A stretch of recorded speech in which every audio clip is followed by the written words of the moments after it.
अश्रू सांगून जातात दुःख किती आहे, विश्वास सांगून जातो जोडीदार कसा आहे, गर्व सांगून जातो पैशाचा माज किती आहे, संस्कार सांगून जातात परिवार कसा आहे, वाचा सांगून जाते माणूस कसा आहे, संवाद सांगून जातात ज्ञान किती आहे, ठेच सांगून जाते लक्ष कुठे आहे, डोळे सांगून जातात व्यक्ती कशी आहे, स्पर्श सांगून जातो मनात काय आहे, आणि वेल दाखवते नातेवाईक कसे आहेत.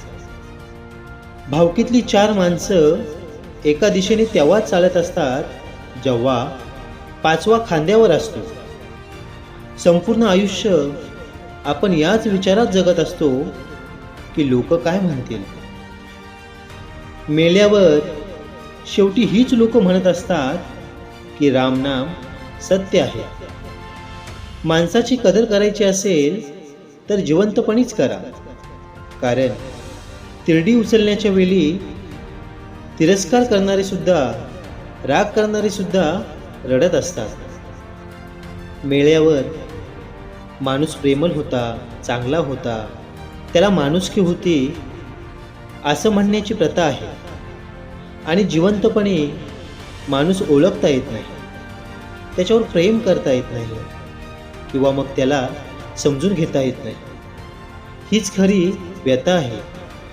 म्हणून माणसांना जिवंतपणीच समजून घ्या.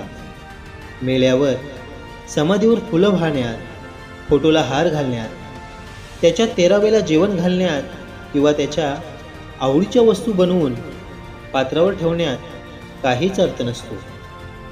म्हणून प्रत्येकाने जीवन असे जगा की प्रेमाने समजून घेऊन एकदम बिंदास जगा.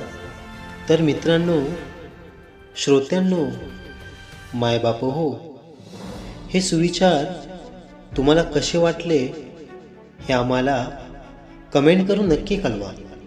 आणि हो, जर माझं सादरीकरण तुम्हाला आवडलं असेल तर व्हिडिओला लाईक करा, शेअर करा आणि आपल्या चॅनलला सबस्क्राईब नक्की करा.